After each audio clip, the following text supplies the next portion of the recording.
Hey, what's going on everybody? It's ETAPRIME back here again. Today we're going to be taking a look at the best $20 mobile telescopic controller on the market. And this will work with your iOS device, so it's got iPhone covered. It'll also work with Android, and if you did want to connect it to a PC, you could always get it up and running over there. But since it's a telescopic controller, otherwise known as a stretchy controller, your mobile device is meant to sit right in the middle of it. Now this thing has a lot of great features, and yeah, I picked this up over on AliExpress for $20 shipped. I have seen these on Amazon, but the price over there is around $50. To tell you the truth, I wouldn't spend more than $30 on this device, but if you can snag it at this $20 price point, it's well worth it if you're into mobile gaming. This is known as the MC100. Some people do refer to these as stretchy controllers because we do have a spring-loaded mechanism in the middle that'll allow it to kind of clamp down on your phone.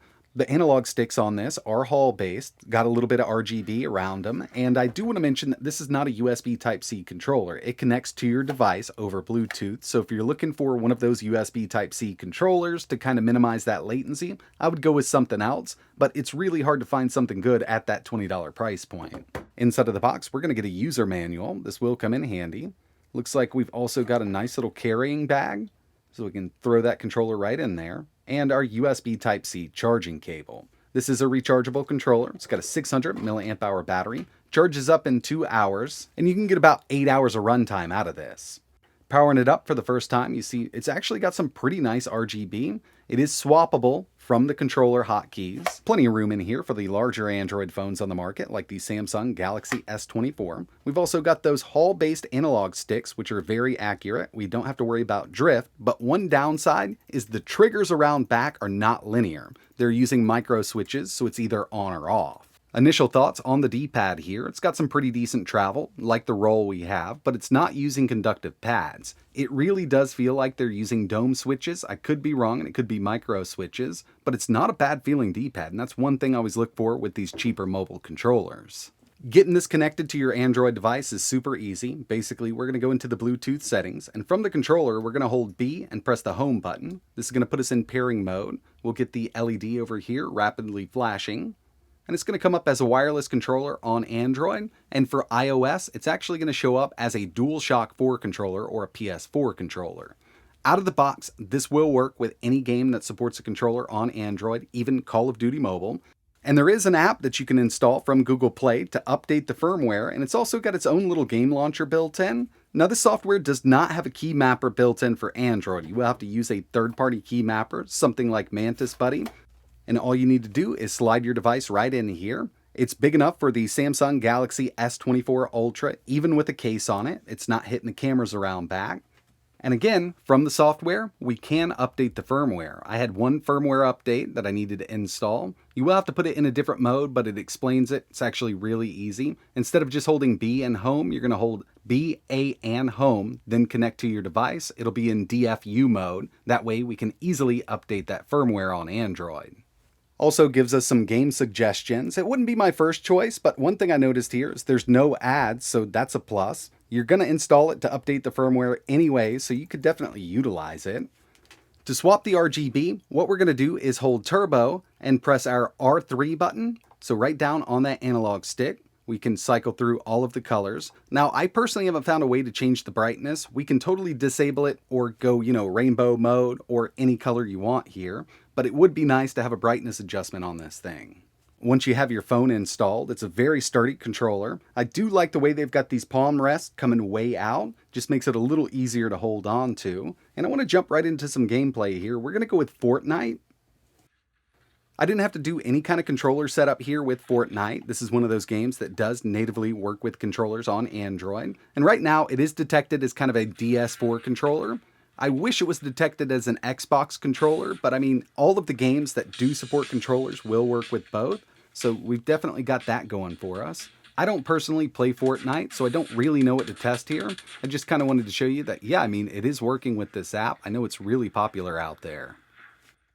I just loaded up one of my favorite controller testers for Android, and checking out this D-pad, it's much better than I thought it would be. Going into these cheaper controllers, I'm always worried about this. But, from what we're testing so far, and we will get into some gameplay just to see how it really performs with fighting games, and the analog sticks here are the smaller kind of switch size Hall-based analog sticks. So with this, they should pop right back into place. We don't have to worry about those dead zones being off or anything like that. And drift is kind of out of the question with this. It uses magnets instead of a physical connection.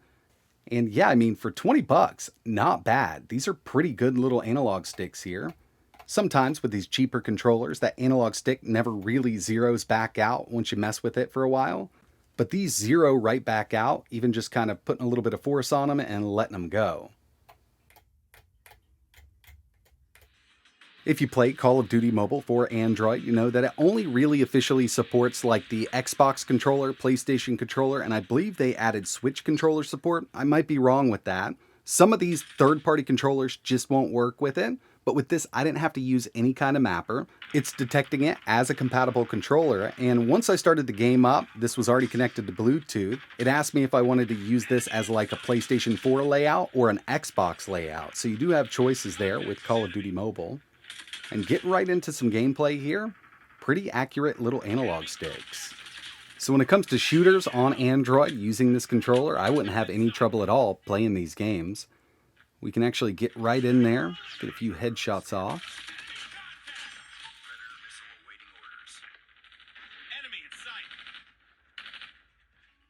Now it's time to check out how well this D-pad works, and for this I swapped over to the Red Magic 8 Pro. We've got the Redream emulator, Marvel vs. Capcom 2, and again, roll on this D-pad isn't bad. I think it is using those dome switches, which is something that was used in the PS Vita. I did play a lot of fighting games on the Vita, actually really enjoyed that. It would be really nice if we had conductive pads behind these and the face buttons, but for 20 bucks, I'm not going to be complaining because it does work out quite well. I also wanted to show you how to enable turbo mode. Right now it's off, but I'm going to hold turbo, press the corresponding button. We're at 5 per second, but if we hold turbo and press the D-pad right, it's going to bring it up to 12 per second. So you can see he's punching a bit faster. And finally, we've got, okay, that was back to 5. It's actually turbo and up will bring us to 20 a second.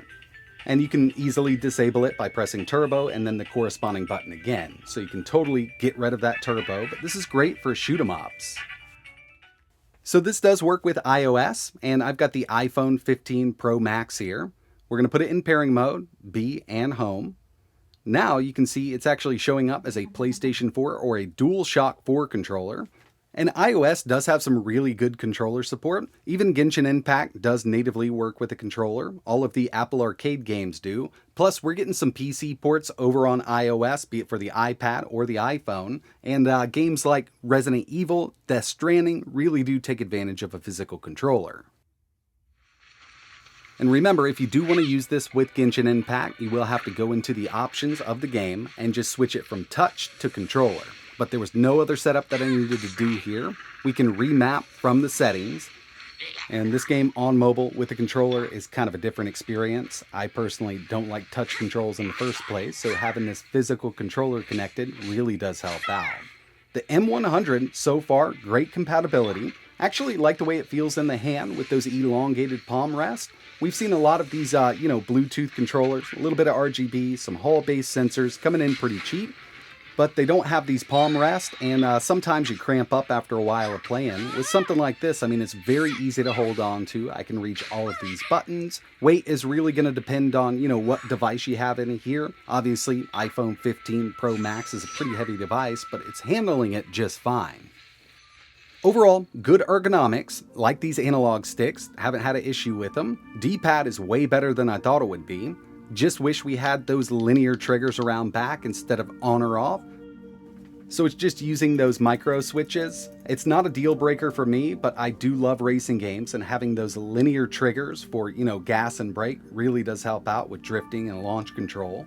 But I could get by with this, especially at that $20 price point. Another thing that would have been really nice is brightness control on that RGB. Of course, we can swap that color out and we can totally disable it, but having a little bit of control over the brightness would be nice for nighttime play. When it comes down to it, I can just disable it. It's not going to really cause an issue. We've also got those lit face buttons, which look pretty good in a dim situation. And I don't mind spending 20 bucks on a controller like this when you compare it to others on the market up to the hundreds. Now those controllers will be better. You're going to have better support, more firmware updates. But if you're looking to get by right now and not break the bank, this is one that I could definitely recommend. So if you're interested in picking one of these up, I will leave some links down below. Remember, it's much more expensive over on Amazon. If you just wait it out a bit, you can get it for that $20 price tag on AliExpress. If you've got any questions about the M100, let me know down below. And like always, thanks for watching.